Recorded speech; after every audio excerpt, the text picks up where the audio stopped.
త్వరగా పూర్తి చేయండి. మీరు వెళ్ళండి. సరే సార్, వెళ్ళొస్తాం సార్. రండి. చెప్తే నేనే మీ ఆఫీస్కి వచ్చాను కదా, మీరు ఎందుకు ఇక్కడికి రావడం? నీ పవర్ ఏంటో నా దగ్గరే చూపిస్తున్నావా? నువ్వు ప్రజలకు సీఎంవి, కానీ నాకెప్పుడు నువ్వు రుణగ్రస్తుడివి. నిన్నెందుకు సీఎంని చేశాను? నాకు నా బిజినెస్ కి విశ్వాసంగా ఉంటావని. కానీ నువ్వు నా కొడుకునే ఎంక్వైరీకి పిలుస్తావా? Excuse me sir. IG, don't talk. నీ కూతురు లండన్ పోలీసులకు దొరికినప్పుడు ఎవరికీ తెలియకుండా నీ పరువు కాపాడి నీ కూతుర్ని బయటికి తీసుకొచ్చాడు ఈ విజయ రఘునాథ్. ఆ విషయం మర్చిపోయావనుకుంటాను. సార్, పెద్ద మాటలు మాట్లాడుతున్నారు సార్. ఇప్పటికీ మీ విశ్వాస పాత్రమే సార్. సార్, నా కొడుక్కి బంగారు కడియం వేసినట్టు వేసి ఇప్పుడు వాడి చేతికి ఇనుప సంకెళ్ళు వేసి జైలుకు పంపిద్దామని చూస్తున్నారా? అదే విశ్వాసమా? సార్, పెళ్లి రోజు దగ్గర పడుతోందని తెలుసు కదా సార్. కాస్త ప్రశాంతంగా ఉన్నాడు సార్. ఏం జరుగుతుందా ఇక్కడ?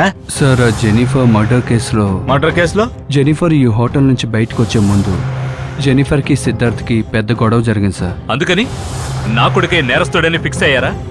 అందుకు మీ దగ్గర ఎవిడెన్స్ ఉండాలిగా, అది చెప్పండి. ఎంత ధైర్యం ఉంటే నా కొడుకుని విచారణకు రమ్మంటారు?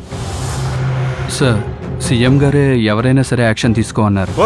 ఊరుకోవయ్యా. ఆ రోజు ప్రెస్ మీట్ లో అమ్మాయిలు ఊరికే కనపడకుండా పోతున్నారు కదా, దానికి ఏం యాక్షన్ తీసుకోబోతున్నా అడిగారు.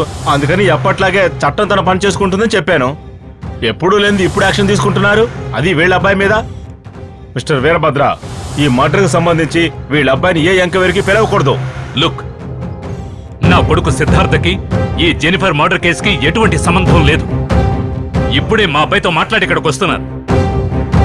నాతో విశ్వాసంగా ఉంటే జీవితాంతం విఐపీలా ఉంటారు, లేదంటే అడ్రస్ లేకుండా పోతారు. జాగ్రత్త. సార్, మీరు కోప్పడే విధంగా తప్పు జరిగింది, అందుకే క్షమాపణ అడిగాను.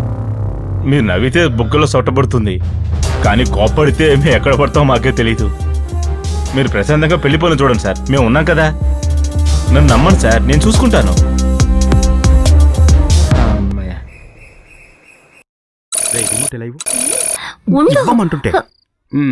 ప్రముఖ బాలే నాట్య కళాకారిణి శవం మురికి కాలంలో దొరకటం ఆ ప్రాంతంలో భయాన్ని కలుగు చేసింది.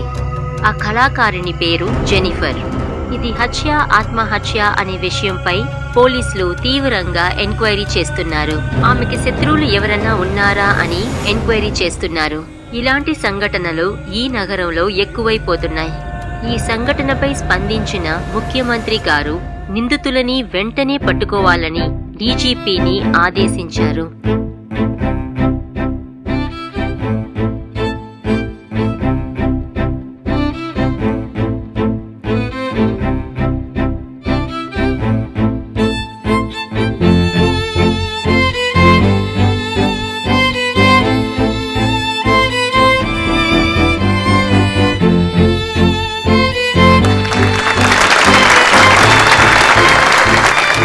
ఈ డాన్స్ ప్రోగ్రామ్ ని అద్భుతంగా నిర్వహించిన మిస్ జెనిఫర్ ని అభినందిస్తున్నాం.